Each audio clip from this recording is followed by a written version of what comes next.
a day. Hello. Hi. I literally just finished work. Hello. Hi. How's it going? Good. I had my mic volume all the way turned towards the microphone icon, so I'm still learning what that does. Oh, yeah. Fair. Hi. So, hi, how are you? Hi. Hi, Still hi. technical difficulties, people. Yes, indeed, but that is okay. Technical difficulties for us, some semi newbies still. Or I should say semi-qualified newbies. Okay. Yeah, there's a reason for that Yeah, there acknowledgement. is. Yeah. I did. And like I said, I'm barely off of work brain and bonkers work, but I poured myself a drink. A schmeckle. To those of you that look up the word schmeckle and then are super confused because it does not actually mean drink, we'll just leave it at that. Go Google it. It's a big schmeckle. This is a big schmeckle. Look at this. Look at this ice cube. It's the same size as the glass. Yeah, I love that. Special whiskey ice cubes. My God, I love it because now that we record primarily after work hours, usually Rachel was seen with like a little thing of whiskey or whatever. And it's funny whenever my friends or my mom watches or whatever, it's like, is Rachel drinking or are you recording? I said, yeah, it's getting juicy. Why not? Mom, it's one schmeckle of a drink. And mom, the and ratio like once a week of and ice once to a week liquor and the ratio of ice to liquor, the ice is winning here. So and it dilutes the liquor. So anyways, Rach, how are you? I'm okay. Whew, that was strong. I'm better now. Yeah, it's just work's been really busy. And spring is coming. Super stoked for all the things that come with spring. We have a new segment that Hero has no idea about on Instagram. Looks like you just put your finger maybe in a socket and just went poof with your hair. I saw you put that post up. I thought it was adorable. Yeah, sorry, I got distracted by your hair. I did put that post up. So sorry, I don't mean to be an asshole. No, it was just cute. I think it looks better like that. I do too. Yeah. Continue. Yeah, no, there's a new segment on Instagram called Trivia Tuesday, getting to know your hosts, as I say co-hosts, but your hosts. And like I said, I just thought of it today. I'm like, you know what, we got to interact a little bit more with our peeps and also just let you guys know more about us, because we do tend to post a lot about our guests, which is awesome. But I just thought, why not? So it's about us too. It is about us too. And I just, like I said, I just posted that today. So every week, just look forward to something new, even though, I mean, when you watch or listen to this, you're going to know all about us anyway, but yeah, but hopefully they're not listening all the way where they actually want to look at the post and actually get to know us in that way too, not just by listening. Yeah, fair. Please listen and watch us. Please listen. Yes, please. Exactly. Buy us a coffee. Yeah, right. See, and these are the things that I need to have like a note here. I tend to forget that. So we are on buymeacoffee.com/getting juicy. So, be the first to buy us a coffee. Please be the first to buy us a coffee. Because and parents don't count. Parents do not count, but we appreciate your support. Oh my gosh. So today on the show, we are actually, I love the name of our guest that we're having on the show, because it is so fitting. And I know that they'll probably comment on this too. We're getting juicy with the Juice Boxx with 2 X's, and juice, like how it is spelled in the dictionary, just to clarify that. Juice Boxx, an Ontario-based drag artist who was the inaugural, and not in a shady way, the inaugural first boot in season 1 of Canada's Drag Race. Juice Boxx has been a very, very successful performer in Ontario for years and has a great background with makeup and hair, and is a total gamer and CrossFitter, and has a whole, I would say a whole trunk of experience and stories, including being the co-host and co-creator of Semi-Qualified Queens, which is co-hosted by Juice and our alumni Cynthia Kiss, and the podcast that I actually am listening to every week when it comes out with a new episode. It is a podcast that I really love to listen to, and it's super fun and campy, and I think having a connection with the two queens, especially with Cynthia being on the show, it makes it easy to watch and to engage with because there's that connection and also a shared interest. So they're super fun, and they just started out when UK versus the World started with their first episode, and now they have weekly episodes with queens that are in their network, including Priyanka from most recently, Kendall Gender, who was on our show, and also Cheryl Hole from the UK. So Juice will be, I know, such a funny name. No, I was like, it's just because I just saw a post about, just speaking of Kendall, she was recently doing a drag brunch show, and I just saw something on Instagram. Do you see that she lost her costume? Yes, I saw that. That was so professionally executed. Was it a Beyonce? I think so. And then just whipped off the freaking top of her costume and just, went right into the splits and just like, meh. Yeah, whatever. Go, improvisation is the name of the game. Yes, and then go on.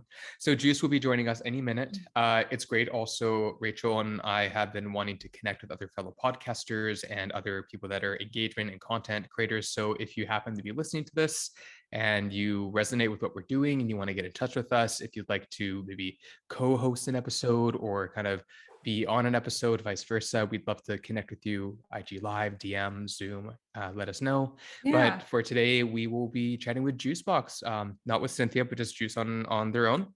And Rachel, anything you want to add, feel welcome to. Not really. I mean, and I guess so. So Juice is also part of the Brat Pack. Is that correct? No, actually, Juice is not. It's confusing though, because I know Cynthia is that. Yeah, it's sorry, a Juice. Sorry. No. I mean, basically, I'm sure Juice is one of the biggest stans of the Brat Pack. I wouldn't be surprised. And for those that wonder what a stan is, I just realized. Sorry, I just got something on my screen. How millennial, or I guess zennial, is this? Stan is a compound word for stalker and fan. Okay, I didn't even know that. I had no idea. Why does there have to be? Okay, so now I'm gonna get into. No, I will not get into a tirade. But just really small tirade. Why? Why do we have to label everything? Why does there have to be like description? I know. I mean, we need to be expressive with our words. I get that.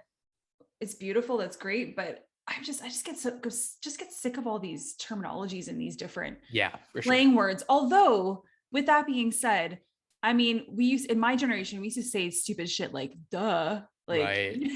It's just a continuation. It's a continuation. It is. But also with the word stan, though, I can appreciate the relevance and the purpose of it, because there are tons of fans that are your stalkers and that you kind of are weary of, or that are like so much that they make a fan page about you. They're always tagging you. Like they literally are your own PR, and not always, but you got those people that are when I was teaching yoga that became exactly that, a stan, and they were your best friend, and then you say something or they misbehave and you have a chat with them, and then all of a sudden they become your craziest stalker nightmare and turn against you. Not saying that happens to drag performers, but it's just interesting how like there's a purpose behind the term stan. I can understand what that means. That's okay. So this is a few things that are new to me. That the word is new to me. Were you ever stalked as a teacher? Not out of the studio, but I was definitely stalked within the studio in terms of like diehard regular students that would be defensive and protective over me, and would actually like think they had a say in how things would be happening, and like they dictated my success and everything like that. Wow. Yeah. Okay. Yeah, it was gnarly. It's gnarly. Yeah. No kidding. Is that a snarly? Okay. Is that another one? Did I say snarly? I think I meant to say it was gnarly. Did say no. I think you said gnarly, but maybe you said it so quickly. You said it's it's gnarly. Oh, yeah. And I'm like, oh God, is that another one? Snarly? It's gnarly. It's snarly.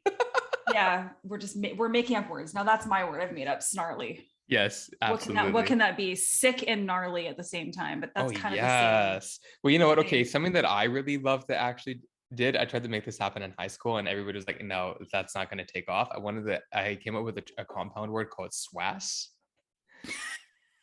which I realized I didn't know that's what that meant at the time, and maybe it wasn't coined then, because I had only heard that maybe a year or two ago. No, I was like swagger and sass. I'm going to get swassy, and people were like, no, honey. Swassy? What? No, that like that no, doesn't no, work. no, because you just have a sweaty ass now. You're swass. But they never told me. My friends never said that that's what it meant. So I don't think it was whatever. When I was in the high school generation, I don't think swass was a phrase that people used until later. Okay, now you've got it in the comments here below. Please tell us if you use the word swass, yes, and how you use it. Yes, I was gonna say like a spelling bee. Give us like an epic urban dictionary, being like, and you know what, Rachel and I, we could actually create our own urban dictionary kind of entry and see what's going on.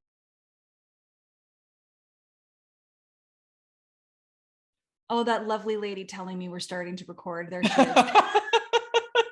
I know. So I'm just assuming she's lovely. I don't know. Maybe she's a bitch. Who knows? Absolutely. So Juice, so nice to have you on the podcast. Thanks for coming by. And we of course have some understanding of yourself and what you're known for. We did a little brief introduction about you before tuning in as we were recording prior. But we always love to start with just getting to know a little bit of our guests, a little brief introduction, and then moving from there. Hi, bestie. How are you? Aww. Hi. Do you want me to talk about myself? Is that what I'm doing? Yeah. Yes. Oh, yeah. You know, how would you introduce yourself? Hi, my name is Juice Boxx. I am a large 6'8" man. I enjoy things like ribs and monster trucks. And I don't know. I'm trying to picture. That was a really good description. I'm just trying I just really wanted to paint a picture for everybody listening of the large, muscular man they're listening to. You know, I just really want them to feel that. I love it. So those that are watching this on YouTube, just disregard that. Oh Jesus! But I didn't know. Hey, Juice, so we have it on both. We have it on all podcast platforms and YouTube. So I just love it. I love it. I love it. I love it. Because they're like looking at you, but the kitty cat ears and like, no, I do. Well, here, let me fix my framing then. I thought it was just us. Let me make it nice. There we go. Yes, you're all good. The zhuzh is totally perfect. I literally, okay, so for those of you, if you are watching then, I am sorry I look like this. I literally was late to recording the podcast because I just left the gym. I'm wearing my sweaty gym sweater. My hat is not on right. And I have a soft, dewy little thing of sweat still on my forehead. Oh my God. Love it. It's getting okay. juicy. What do you, yeah, it is. Okay.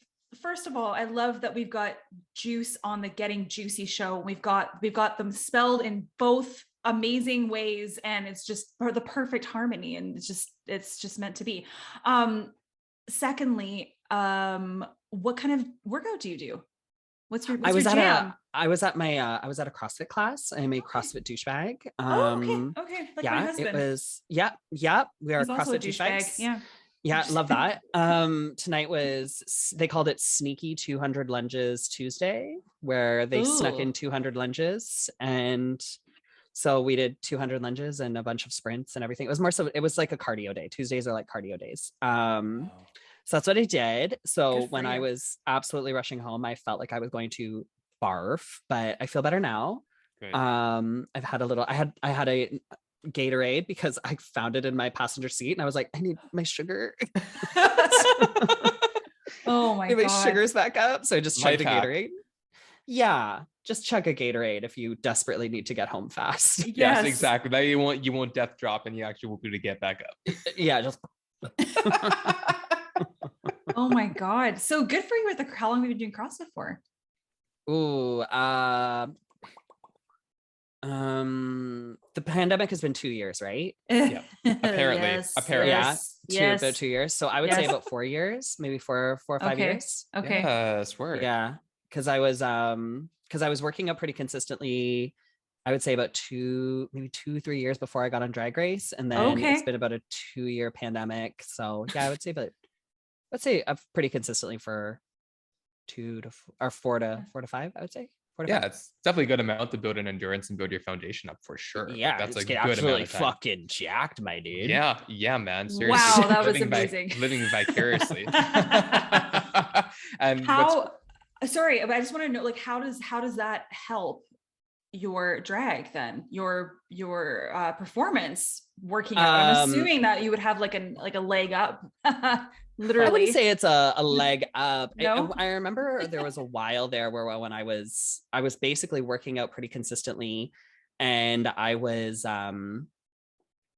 what's the right word? I was working out pretty consistently, and then I was performing for 3.5 hours a night because Cruise and Woody's and all of these different drag shows, and like I was basically working out for 2 hours, dancing for 3 hours, and then I was in Toronto, so I was walking fucking everywhere. So I was like at the fittest I've ever been in my life, you know, and like I had so much stamina. I was able to just like do 30 numbers like it was absolutely nothing.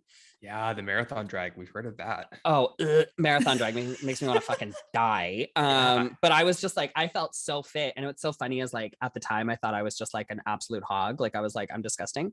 But then when the pandemic hit and stuff, I realized like how much the fitness actually did affect my drag, but then also how my drag affected my fitness, because without drag, I found that it was harder for me to do a lot of that stuff that I was able to before, because my cardio was so much better, and my stamina was so much higher, that now like when I'm going to do a lot of this stuff that I was able to do 2 years ago, like it was easy peasy lemon squeezy.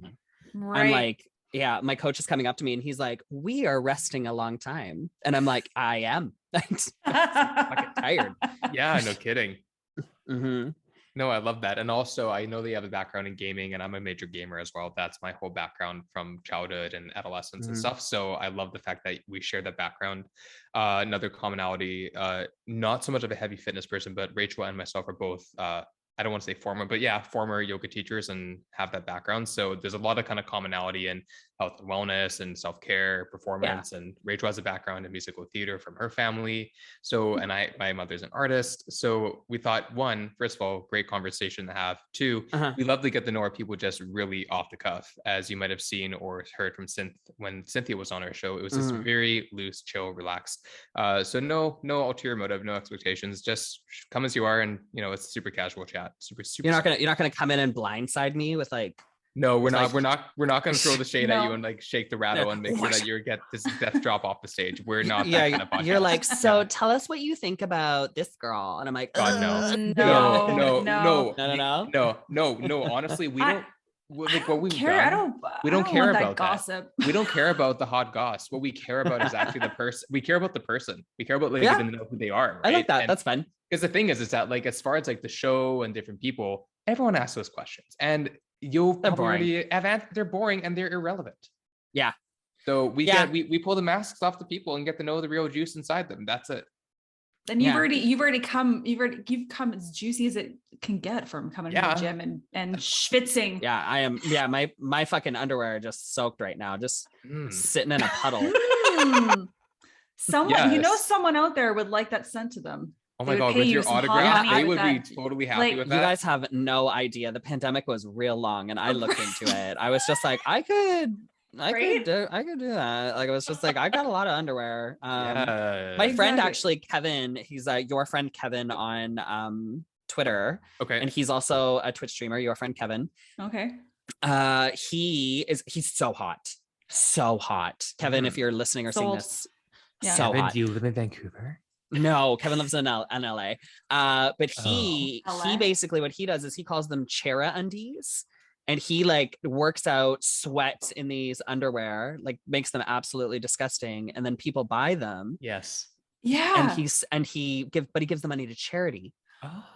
Yeah. That is so smart. That's interesting. Yeah. So instead of just like selling this underwear for people to smell and jerk off to, and then him make the money, he actually gives the money to charity. So he calls them Chera undies. I love that. Love that. Yeah, Kevin's fun. Where the hell did this conversation go? This is You're very welcome. interesting. Yes, I love it. You. Hey, no, thank I'm you. the this one that I instigated it too. We all did. We thrive off of this shit. Everything is gold. Good. I'm glad.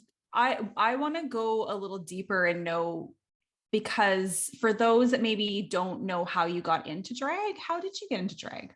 We'll start there. How did I get into drag? I got into drag by there we go. Sorry, I was fixing my That's okay. I was fixing my kitty ears. They were white and I wanted them to change from pink to blue. So you'll eventually there we go. See, they start to change. That's what I wanted. That is so cool. There. Oh yes. It was bothering me. I was like, if I'm live, I want these fucking things to change. Yeah. But basically, anyways, the whole thing that got me into drag was I was a bit of a party girl. I remember I was when I was living downtown Toronto, I was going out every night. I was partying every night. I was going like Mondays, FML Mondays, Tuesdays, you would go to Cruise and Tangos for Vitality Black shows. Wednesdays was college night. Thursday, like it was just that kind of thing. So it was every night. And then I remember I was always going to drag shows and I was making friends with all the queens. And I was really deep in that kind of scene and that community already. And I was a makeup artist. So I was working full time in makeup. And basically I had this like horrible sense of self where I hated myself. I hated my body. I hated the way that I looked. I hated the way that I maneuvered within queer spaces because like it was either you were beautiful, fit, and got opportunities thrown at you, or you were just kind of like somebody else. Like you were just like a skinny, gross twink, like demon twink at the bar, you know? So I was just like, I never felt really good about myself in that sense. So I remember with the queens, they were like worshipped, right? They got into all the clubs. They never had to wait in line. Everybody wanted to be their friend no matter what they looked like. And they were just fucking cool, you know? And so my ego with my makeup out of the fucking moon. So I was just like, I could fucking do that. Right. I could be gorgeous, you know, I could fucking do that. So I basically just like fell into it. Me and a couple friends were like, we'll just enter a competition just to see how well we do. Right. You know, and then I was the only one who actually entered out of all of us. And fucking you're like, and I was like, thanks guys. So I was the only one that entered out of all of us, and it was me and like Alice in Chains was in this one, Enya Dreams, Geometric was in this competition. Yeah. So we had all entered it together at the same time, and it was my sort of like drag debut. And then from there, I think I got fourth or fifth place in the competition. Nice. And it was an 8-week competition at Cruise and Tangos. So I was like, I think I'm pretty good at this. I think I can keep going. And I just sort of like fell in love with the art of it and fell in love with everything. I developed a little bit of a drinking problem, you know, but as one does. And from there, it just kind of like grew, and I eventually stopped drinking. I fell in love with more of the art, and it just became my full-time job and became my career. Wow. So how long was that process from in the steps you just mentioned? Was it a course of a year, 6 months? Well, the falling in love with it was over about a year. And then from there, the partying kind of like flowed into it. And I kind of developed this reputation of like, I was sort of always being booked with the like party girls. Like I was only doing parties with the like people who were like heavy partiers. I was heavily partying and stuff. So that was I would say about 2 years of that. Okay. And then at about year 3, I was like, I don't like this, you know, like I'm getting a reputation. People don't want to work with me. You know, people are saying like, oh, Juice is always late. I'm a Virgo. I'm never late. But it was because of the people that I was with. I was either late because they were late, or they just thought I was late because I associated with them. Right. Or they were like, oh, well, Juice drinks too much. Juice always asks for all of these things. So you got in with the wrong crowd almost. Like it felt like a way. It, yeah. It felt like I had kind of started with, and it's not even like, because I'm sure if they were to hear this, I don't want them to think that it was the wrong idea with them, because I do appreciate all the opportunities that I received from these people. But it felt like a lot of the ways that they maneuvered through spaces were not the way that I wanted to maneuver through spaces in a career that I wanted to lay out for myself. It works for them and it works for them. Great. But it didn't work for me, and it didn't work for me in a sense of the way that I wanted to be seen. So I eventually just kind of started to pull back, and I started to make connections in different ways. I stopped drinking. I started taking my fitness extremely seriously. I started taking my career extremely seriously. And then eventually even my husband started taking my career seriously and telling me I could quit my full-time job and start taking drag a little bit more seriously. And from there, we both were able to just like allow my career to thrive a lot more. And then wham, bam, thank you, ma'am. Here we are. Right. Wow. Right. So what was your quote unquote day job before transitioning into drag? I was a makeup artist. So I was working freelance as a makeup artist, doing like weddings and everything like that, but mostly working in retail at MAC Cosmetics. Okay. That seems to be, MAC is really, man, they seem to really have like a chokehold. That's not what I was gonna say, but I feel like there's yeah, maybe, but there's a lot of very talented people that come out of working at MAC. Like, well, yeah, I mean, I think because MAC, you used to have to be a trained artist. Like that used to be the thing. You had to be a trained artist, and especially to work consistently, you had to be someone who was very talented. You had to constantly be training. Like that used to be MAC. I think it's changed. And you're right, because I'm thinking of like years ago. No, I'm not thinking right now. Yeah, exactly. So that is interesting, and it also sounds like you have a very supportive partner, which he's great. Is awesome. How long have you guys been together now? 18 years. 18 years. That's amazing. Yeah. Whoa, how did I mean, good for you. How and where did you meet? High school? I was gonna say school. Yeah, it was like high school. Yeah. High school. Oh my God, goals. That's amazing. He's a little sweetie. Oh, I adore that. So you've been together since high school? Yeah. That's wow. Awesome. Do you know how you're an anomaly? Yeah, but I mean, it's kind of funny because like my brother has been with my sister-in-law since like I maybe not in high school, but like first year of college. You know, my parents been together since 8th grade. Oh wow. Yeah, so it's just like kind of something that's just ingrained in my family. Yeah, you know, it's just kind of how we. Yeah, it's just kind of how we roll. We're just like, I like them. Keep him around, you know. And my husband's a Taurus, so he nests. So he's like, this is my person, and I will not leave my person forever. I love this. Oh my God. Yeah. So we just love that. I do love that. And you know what? I actually, now that I'm thinking of it, my brother has been with my brother's a lot older than, he's a lot older than me. He's 50. So much older than he is. Read. I know. So much older. You're so young.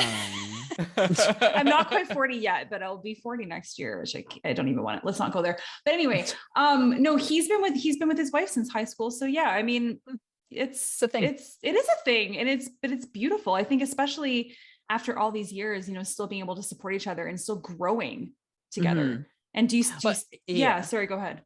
No, you go. That's all I was going to say. Oh yeah.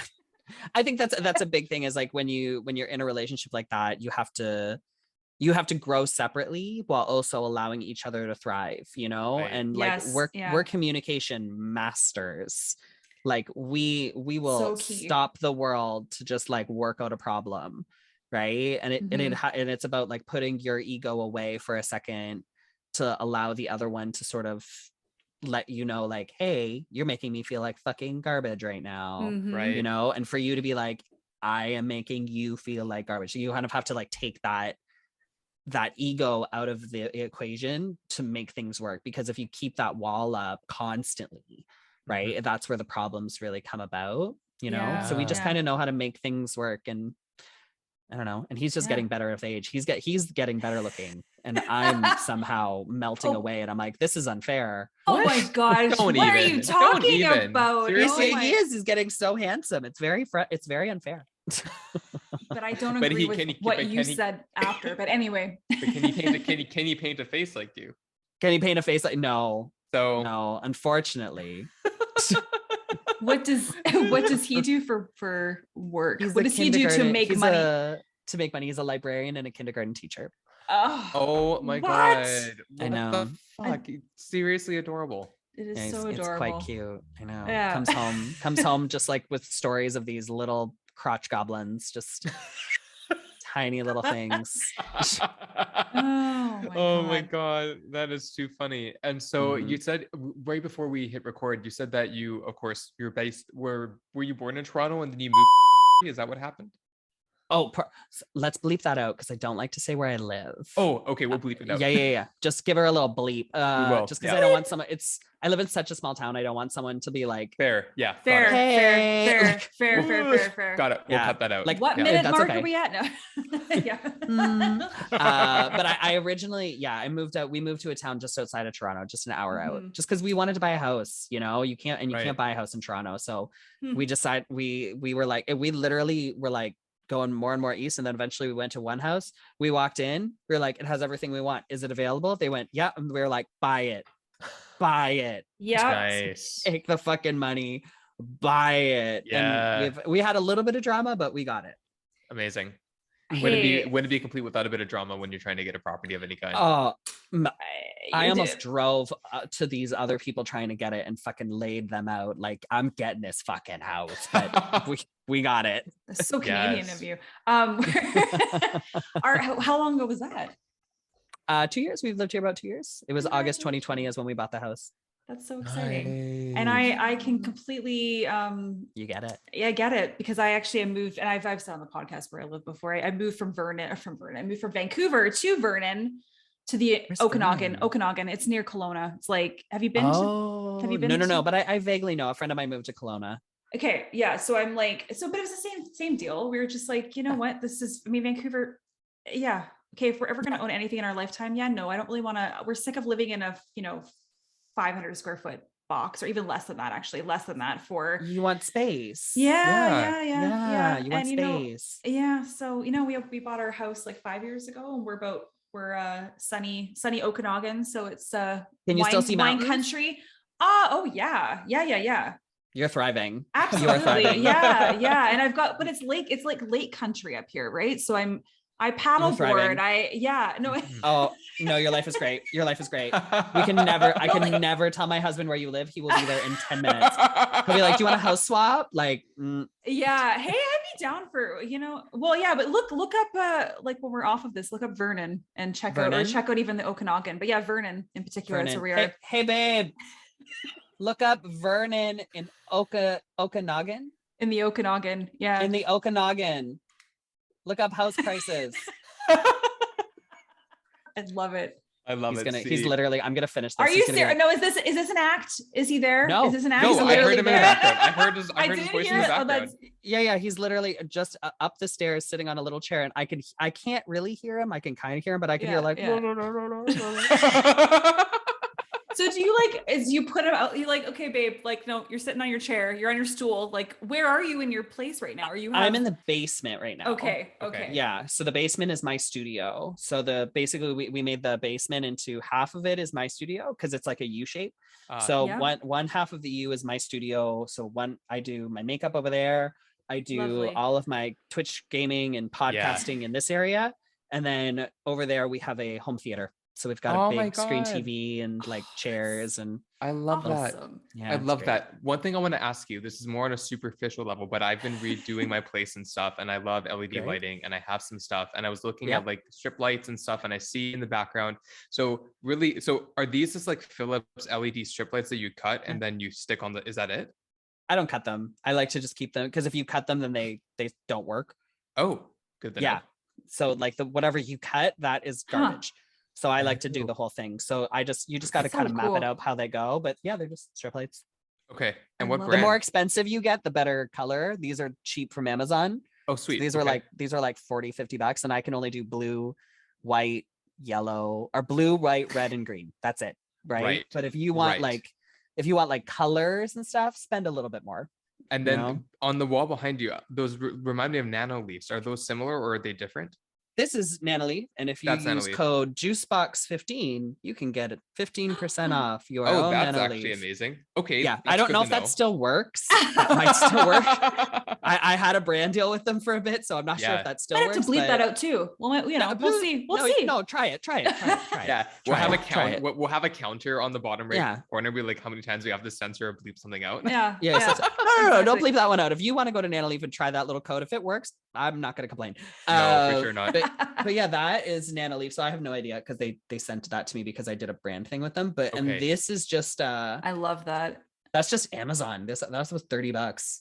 That's really cool. Yeah, your head was blocking it before. I do like that. Yeah. No, yeah, it's just stay there. No, I'm just kidding. Yeah. So stuff like that's so cheap if you want to. It's just, especially if it's just for digital. Yeah. It's so it's so on brand. Now I'm getting back to, I want to ask you some more questions about Juice Boxx, but it's so on brand, it seems to me, for you and who Juice Boxx is. When I see your decor, I see everything. It's like, it all just, even though yes, you're not in drag currently, it just screams like that's just, it's you. It's still you. It's still Juice, right? So my question, I guess, is where, and you've probably answered this before, but in your own words, how did Juice Boxx get created? Where did the inspiration come from? I mean, I've always been sort of like, I've always had like very nerdy aspects to my drag because it's just who I am. Like I love like anime. I love Marvel. I love like, I love like silly, like, I love like K-pop, and I love like cartoons, like Pokemon. Like I love shit like that. Yes. So when it came to my drag, I always wanted to have those aspects into it. So I always like to be very cutesy, very pink, very, very pop, very pop culture-y, and I do a lot of cosplay. Like there's a lot of cosplay within my drag, and then there was also a lot of aspects of like burlesque, but I didn't like the whole like wow thing for burlesque, like and like the showgirl aspect to it. It never really felt like me, and not, no offense to any of that. I think it's incredible. I love watching it, but for me, it always felt a little weird. So I started venturing into cosplay burlesque. So I do strip teases as characters. So I striptease to Let It Go with Elsa. So I let it go. Oh my gosh, brilliant. Yeah, so that's one of my favorite acts. I do Rapunzel. So I have a Rapunzel striptease from Tangled. That's actually the hair right here. Yeah. Oh my God. Yeah. I do Cruella de Vil. That's another striptease I do. I think the pup mask, you can't see it, it's over here. But I have a pup mask there. So it's oh my gosh. a Dalmatian. Oh yes, I do see that. There's the hair. Oh yeah, so and right now I'm working on Belle, Beauty and the Beast. Oh, wow, that's awesome. Yeah. So that kind of thing, I wanted, as sort of how my drag started to evolve that way. And then when the pandemic hit, I sort of needed to find my niche, but also in like a post Drag Race pandemic world where I was just like, I need to know where I sit, because for all of us, when you're just a showgirl and you're just working every night, Drag Race is here. You're like, that's the goal, you know, and it was never possible for us. So then once we were able to get on Drag Race, it was like, that's the goal. That's what we got to get to, because that's where it is. And then I got on it and I was like, fuck. Now fucking what? So I got on it, Drag Race happens, I'm first out, blah blah blah, whatever. And now I need to sort of find where I sit. Where do I sit in the franchise? Where do I find myself in this world where everyone is so original, but also the fucking exact same, you know? The exact same. There is how many tiny blonde white drag queens is there in this franchise? Like I am one in a million. My fan base, you look at my fan base and a lot of my fan Twitters, it's just every season they replace one of us in their profile picture, you know, and we all kind of look the same. And it's not to take away from anyone's drag, but it's an archetype, you know, there's the skinny blonde pretty girl. So it's like, it's fine. So I needed to find where I sort of sat in that and make myself different, find myself a niche. So I just sort of fell into the things that I loved. I was just like, I love video games. I fucking love that shit. I love cosplay. I love anime. I love that shit. So I'm just going to fall even deeper into it. And I started to really think about the aspects of digital drag and digital culture and like Discord girls and like ooh girls and like that sort of like cutesy cam girl thing. And I was like, oh, I can do that. Oh, that's going to look great. So I sort of just like dove head first into it. I built a fucking PC. Like I built this motherfucker. Whoa. You know?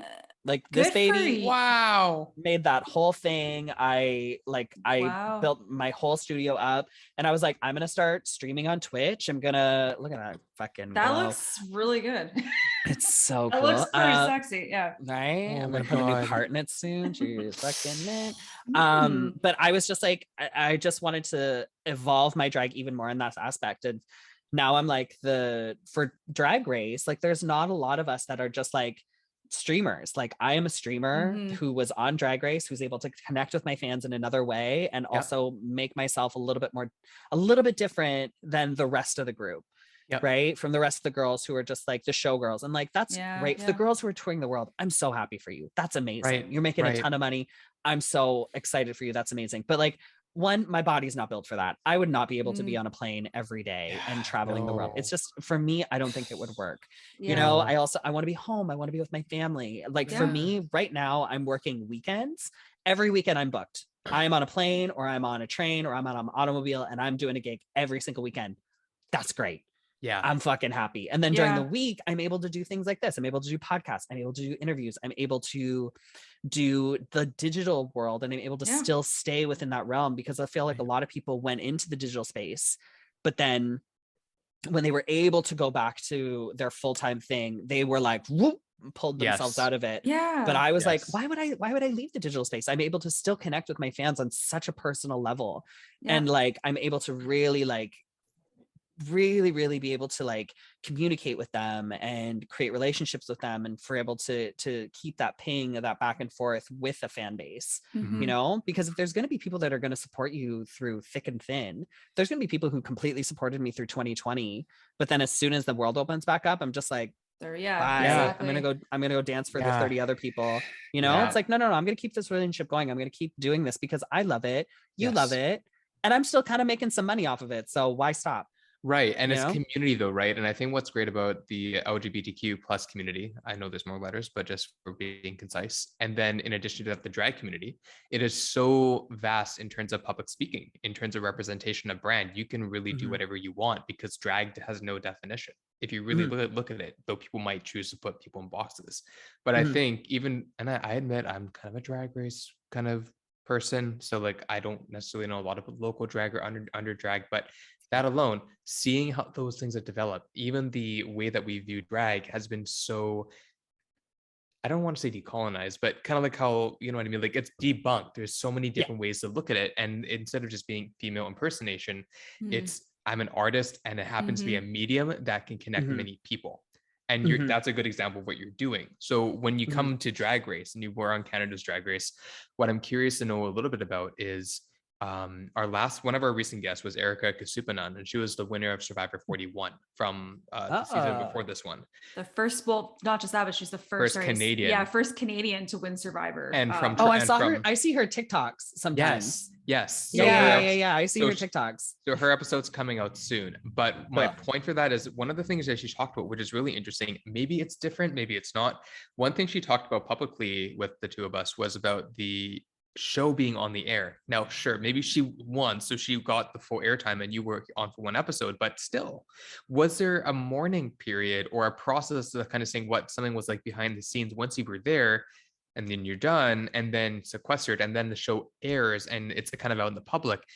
Did you notice a shift in how you felt as a performer or how your view was about the production of the show? Or was it like, nope, it's great, I love it, and I'm just going to keep going and keep supporting?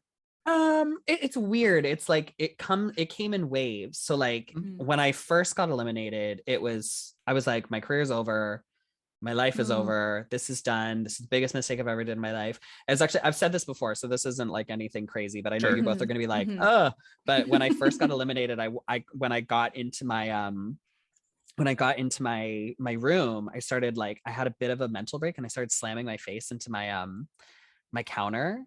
Like I started like banging my like face because I don't know why, but I was so upset that I just needed to just do something. I just started like whop, and then I cried on the floor and fell asleep. Tried to sleep for hours, and it was, you know, it was bad. But then I sort of slowly started to come to peace with it, and then very slowly. And then when I went home, it was hard because I was home and I was alone. I couldn't talk to anybody. I had no friends that I could talk to because I'm supposed to be gone. Yeah, you know. Exactly. So Mr. Boxx, my husband, we call him Mr. Boxx. We had a little system. Speaking of communication, we had a system where he would basically go to me and he'd be like, every morning he would wake up and he would be like, "Where are we? 1 to 10." And some days I was like 2. Some days I was like 7. Some days I was like, we're at a good 1. And he'd be like, okay, it's a 1. Great. You know, the worst day was I was trying to feel, because I love cooking, right? It's my favorite thing in the world. Aww. So I love cooking. So I was like, I really want to make butter chicken, because I made butter chicken before I left. And I did it really well, and I was really proud of myself. So I was like, I'm gonna make some butter chicken. I really want butter chicken. I want to make butter chicken. And I could already see in my husband's eyes, he was like, this man is insane. Because if you do one fucking spice wrong in butter chicken, it is slush. He's like, you're fucking nuts. I've never made it. Yeah.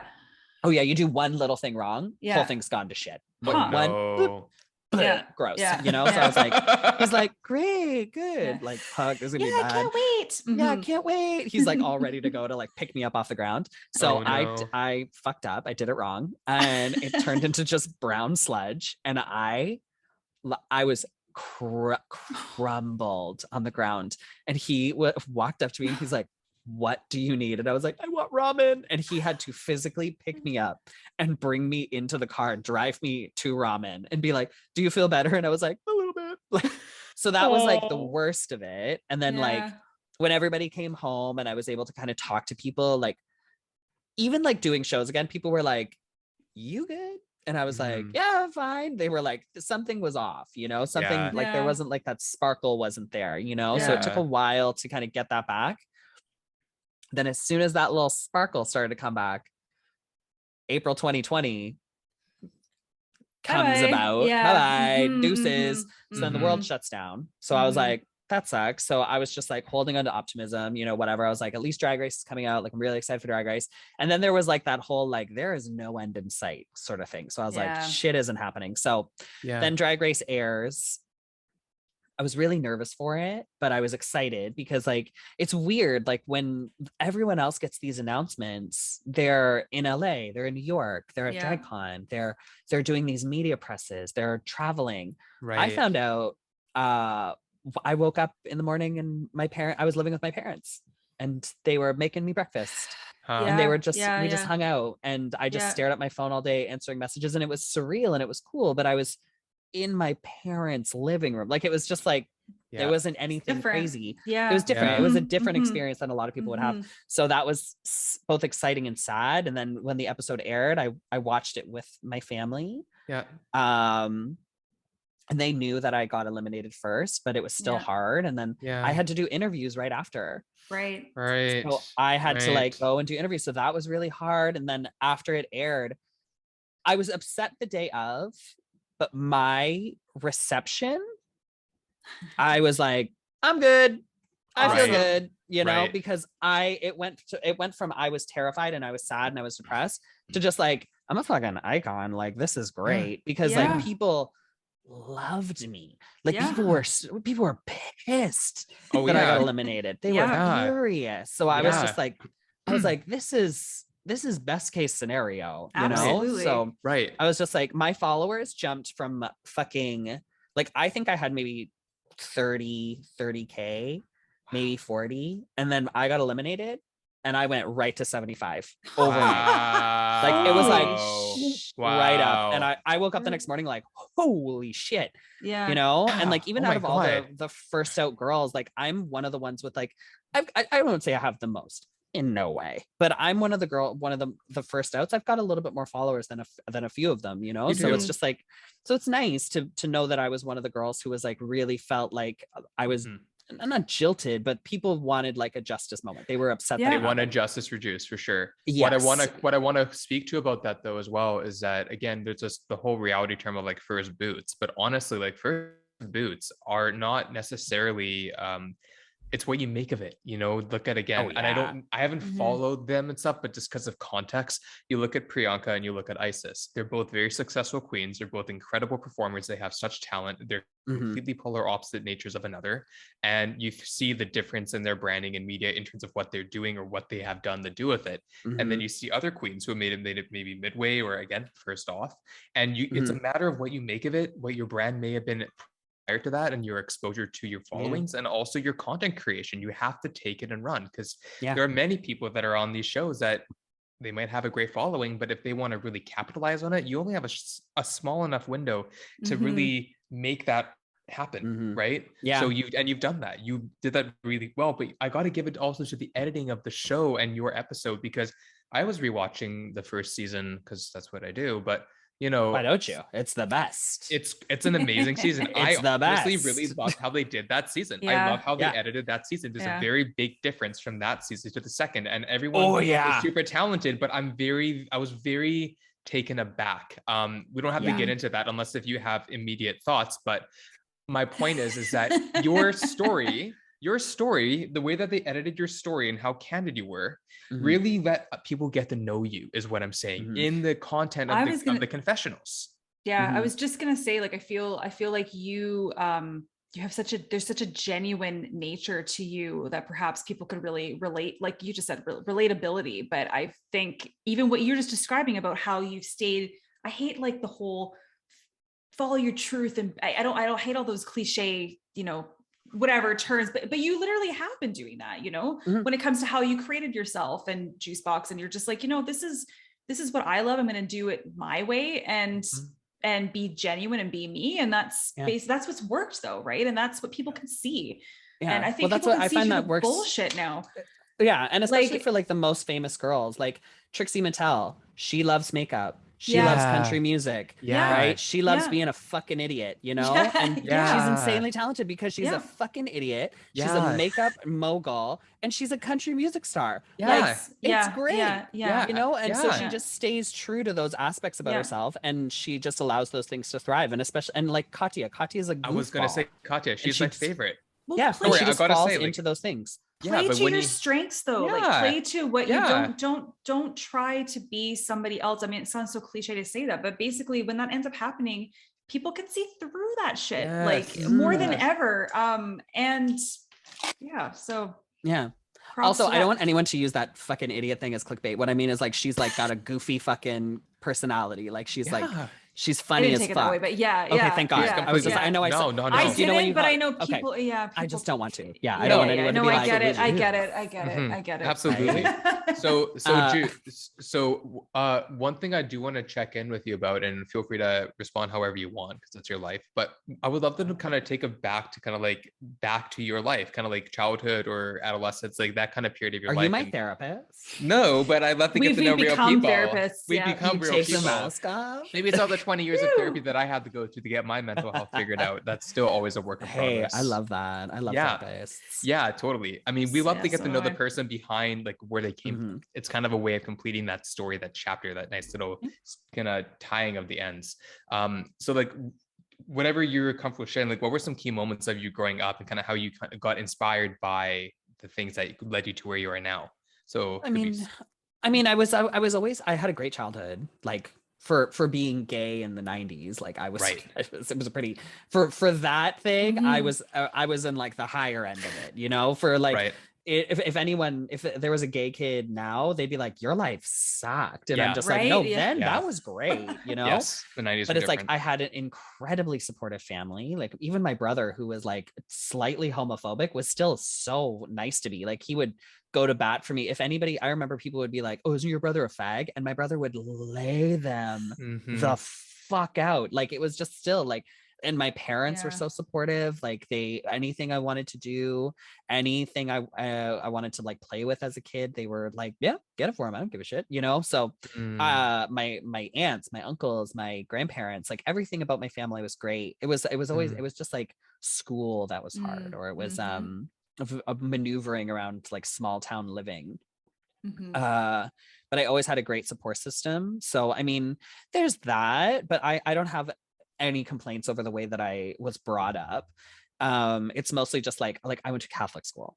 So like there's that. I lived in like a very like I lived with like very Christian influences. So like if I wanted to make friends, I would have to go to youth group. So you're at youth group and you make friends with the youth group friends. So all of your friends are just like, I love Jesus. And you're just like, I just want friends. Like, I could give a fuck. Like, Jesus, I mean, he's got abs. He's kind of hot, but like, I could give a fucking shit, you know? Yeah. So like, there was those kind of things, but, and so there's a lot of that like religious trauma that sticks with you, but I feel like I've in my years of therapy and being able to kind of like melt a lot of that stuff away and unlearn a lot of those things, and the Christian guilt and all of that, you're able to kind of just be like, I don't give a fuck, you know? Yeah. Right, so right. so I feel like those are like the hardships that I've really had to go through with like growing up in childhood. But like, yeah, no complaints. Pretty good. Were you ever forced to question your sexuality because of religion? No. Okay, good. No. I remember I was actually talking about this the other day because I went home. Fantastic. Yeah. And we passed by the church and I was just like, oh, that's the church that I used to go to youth group at. And my husband's just like, oh yeah, cool. And I was like, and that's the room that I went to, the last youth group I ever went to. They separated the boys and the girls because gender. So they separated the boys and the girls. They put all the boys into one room and all the girls into the other room. I don't know where the girls went, even though most of them were my friends. So I was like, ladies. And they put us all into this room. It was lit by candlelight. It was kind of romantic looking back. So it's all the boys and we're all sitting there and there's like the boy youth group leaders, which I was just like, one of you likes your dick fucking sucked by a dude. I just fucking know it. Yeah, bukkake. I just like, fucking there's like somebody here is sucking cock, like somebody. Yeah. So I was just like, okay, this is romantic, but cool. So we're all sitting in the room, and it was the gay talk, you know. It was just it was the gay talk. It was this like, you know, Jesus doesn't condone this, and this is a safe space for everyone to just talk freely about, you know, how they feel. And I was there with my boyfriend at the time. It wasn't my husband, it was just a boy that I was seeing. And it was all these guys talking about how disgusting it was, how it's a sin, all these things, and me, a baguette sitting there, and I'm just like, so it's just like, I'm gonna go. And they were like, well, Joe, you know, we really want you to feel, you know, we want you to be able to express yourself. And I went, yeah, me expressing myself is like leaving. So I'm going to go. So I left and I made strawberry cupcakes. Hold on. Sorry, did they know that you were gay? Oh, yeah, I had a boyfriend. Okay. No, I know. You said you have a boyfriend, but it doesn't mean that you expressed. The reason I went to that youth group was because my boyfriend at the time went to youth group, and he wanted me to go. Okay. So they all know. This is just it just blows my mind. Like I didn't. Okay. Anyway, they all know this, and yet they're still talking about how it's a sin, and they're into my face. To my God! Like I can't even. Yeah. I can't fathom. Yeah. But I mean, I am thriving. Absolutely. Yeah, oh my God, more than thriving, you're living. Yeah, I'm sliving. I was gonna say you're sliving. Oh my God. Just don't say. What do we say before we record it already? But swass. We're saying swass. Swass. Oh, swass. Swass. I know. Well, we Hero told a story about how we won't go through the whole story, but like in high school, he thought he was creating this new word and called it swass, but he didn't realize that literally that's already been created. Yeah, exactly. And like, come on. Well, I thought I was like swagger and sass, call it swass. I mean, like I didn't know that would meant sweaty ass and like, you know, the early sweaty 2000s. Ass can be kind of hot, so like whatever. Yes. Oh my God, totally. Yeah. If it's in the right content. Yeah. Oh my gosh. That's amazing. So hold on. So we kind of got that. And then one thing I do want to make sure we cover before we wrap up our conversation with you, Juice, is semi-qualified queens. Because as I've said to you and to Cynthia, honestly, it is the only podcast that I've started listening to every week. And actually, the moment it's uploaded, I'm listening to it when I'm like, I make it a priority. It's up, I'm listening to it. So thank you for creating something like that, because it's very hard for me to get connected to something that I'm like automatically. But I think part of it is the way that the two of you have, in your own respect, a similar candor and a relatability. That is, again, that word relatability. So I would love to know a little bit more about how that's been going and what you're up to with it. And it's super awesome. I mean, it's great. I love semi-qualified queens. I love Cynthia. It's kind of funny, actually. Me and Cynthia, when I first got when I first met Kendall Gender, I was doing Calgary Pride right before I got onto Drag Race. It was, I think it was August or September. I had done Calgary Pride and I met her and we clicked like that. Like Kendall and I were just like, we vibed, like we were having so much fun. I had met her now manager, Tommy D, and Tommy D and I like really connected. I love Tommy so much, love of my life. Yeah. Kendall, absolute love of my life. Like loved them so much. I had the best weekend. And Kendall would not stop. Like it was, Kendall was always just like, you remind me so much of Cynthia Kiss. You remind me so much of her. You guys are the same. Like everything about you is so similar. And Tommy would be like, oh my God, yes. You've got to meet Cynthia. And I was always like, all right, whatever. Like, and I would like look at her Instagram and be like, yeah, she's pretty and she's blonde. Like, whatever, I get it. I didn't think anything of it. Yes. You know, and then Tommy brought me to Vancouver and Victoria for his show, It's Just Drag. Oh. Very exciting. You know, it was my first time in Victoria. It was my first time in Vancouver. I was so happy to be there. And Cynthia was at the Vancouver show. Okay. So I was able to meet her for the first time. And I basically walked up to her and I was like, hi. She was like, hi. And I was just like, I am told that we are the same person. And she was like, I also get to hear that quite a lot. I have been told that a lot. And I was like, do you see it? She's like, I don't see it. And we were both like, but we were talking in the exact same. Yeah. Like, yes, like, I can. Like it sounded like the same voice. It does sound very similar. Yeah. Yeah. And everyone around us was like, you're both fucking insane. And we were like, we don't see it. And that was like the first time we had met, and we didn't really keep in contact. Like I followed her. We didn't really talk or keep in contact. Yeah. And then when I found out she got on Drag Race, it was funny. It was actually Tommy who goes to me. He was just like, I want to put you and Cynthia together. I want you and Cynthia to start doing things together because she's on Drag Race. You're on Drag Race. You're very successful. People know who you are. And I know she's going to be a little star. And I want that. I want you two to grow together. So I was just like, I was like, okay, whatever. Like just me being such a cunt, right? I was like, yeah, whatever, sure. Like she seems cool. So we basically did this weekend together in Calgary again. And we really vibed. We just were like, we had so much fun. Kendall was there. Tommy was there. We had such a good time together. We laughed. I was just like, she's a fucking goofball. Like, I'm really enjoying this. We talked like Drag Race. I was giving them advice on what to do once the show airs and all of these things. I was like, I'm so excited for you guys. And then from there, her show went on and we kept in contact and we chatted a lot and we did these things, and her show kind of wrapped, and season 2 it was well received, but it wasn't as well received as ours. It was very different. It was very different. It was very different. Like a completely different show.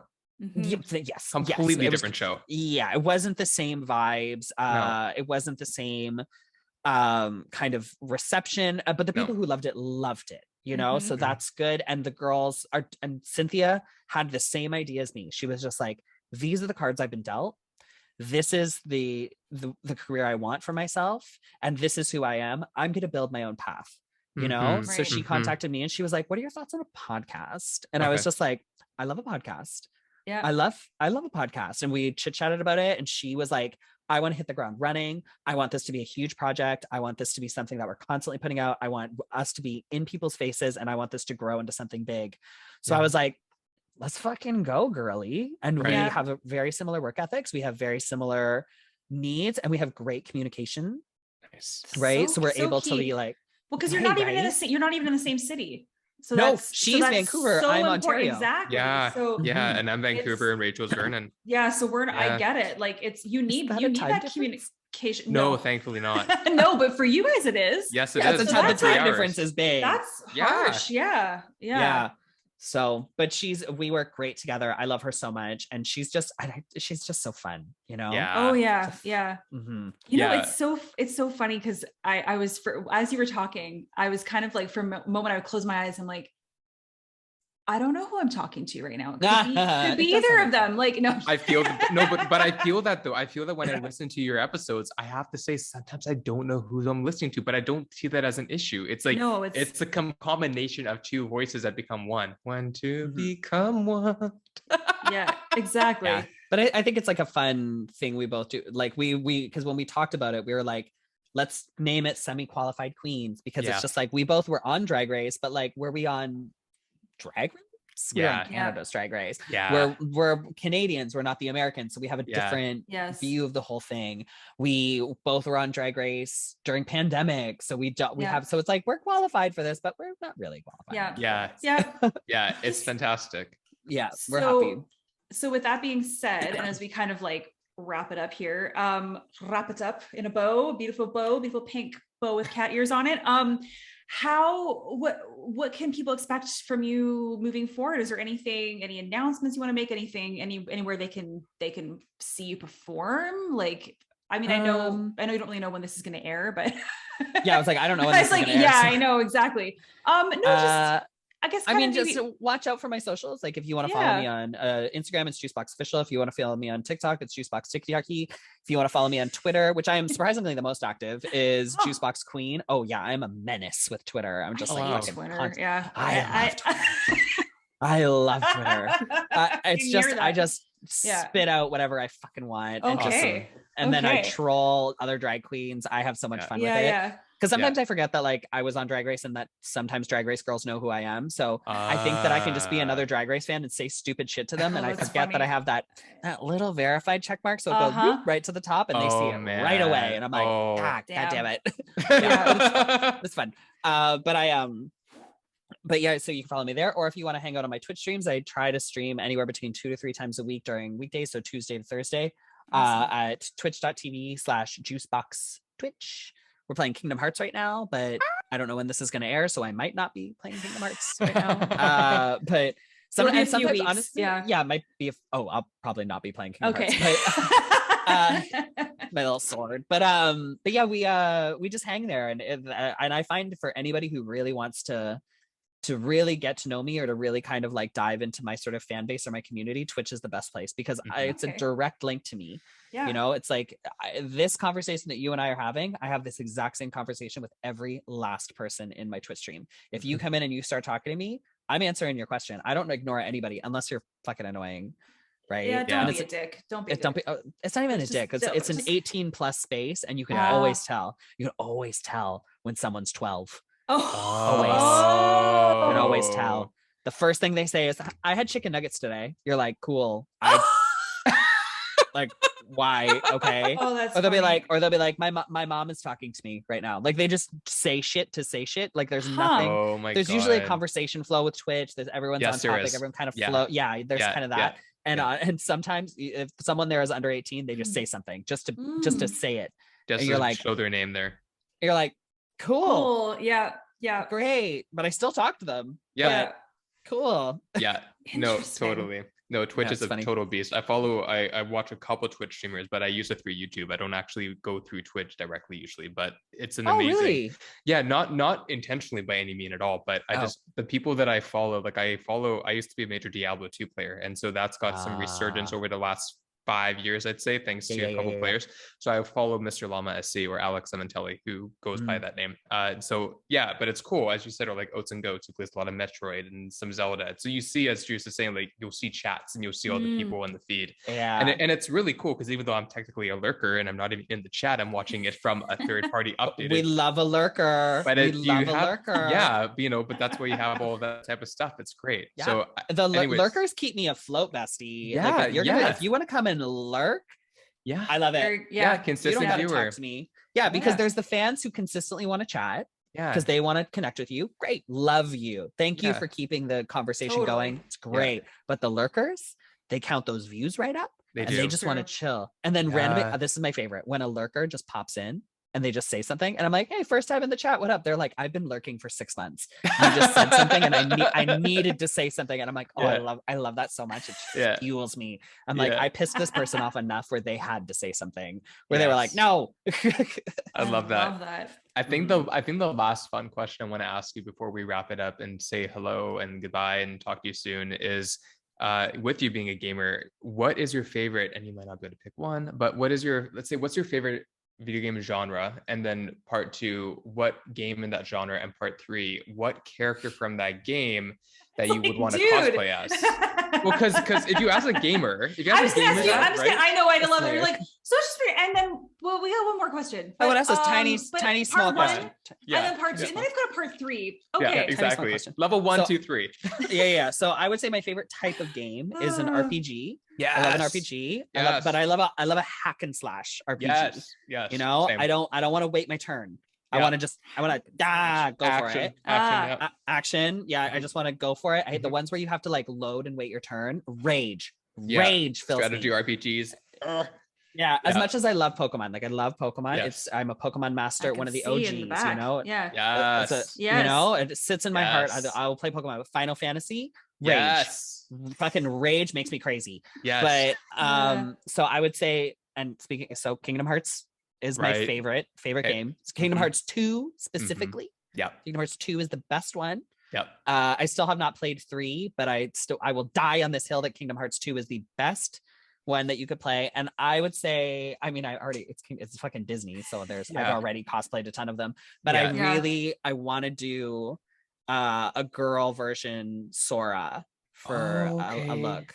Yeah, I would love to do that. Like do like a gender bend Sora with like the key and like with the keyblades and stuff. Yeah, and like a long brown hair, almost like a Kyrie cosplay, but like in like the Sora themed outfit. So just like some kind of like character looking in there, because I find that there isn't like a good like, you know, because even Namine is like, it's a white slip with a asymmetrical hair. Like it's not anything crazy, but like Sora's outfit is just like insane. It's ridiculous, you know, with the huge shoes and the hair and the big keyblade. Like it's just it's ridiculous. So like that I really like. And then that the final layer of that question? That was the final layer, but you can add as many layers as you want. I didn't want to miss anything. I didn't want to miss, so I think I got it all. But yeah, I would say that. That's great. Awesome. I love it. Well, thank you so much for taking the time to connect with us. Of course, people know where they can find you, and we'll connect with you offline, and can't wait to continue the conversation. Thank you. I appreciate it. And thank you guys so much for having me. I really, really appreciate it. And I had a really good time. And I'm sorry for being late. I feel so bad. No problem. I can't believe, because it's like, what is it? Almost 10 o'clock your time now. It's getting there. Yeah. Well, that's why I forgot, because it was so late. So I just forgot. Oh no. Well, have a good evening. Well, thank you very much for staying on this late with us. And we will stay in touch for sure. Yeah. Mwah. Mwah. Bye. See ya. Bye. Thank you.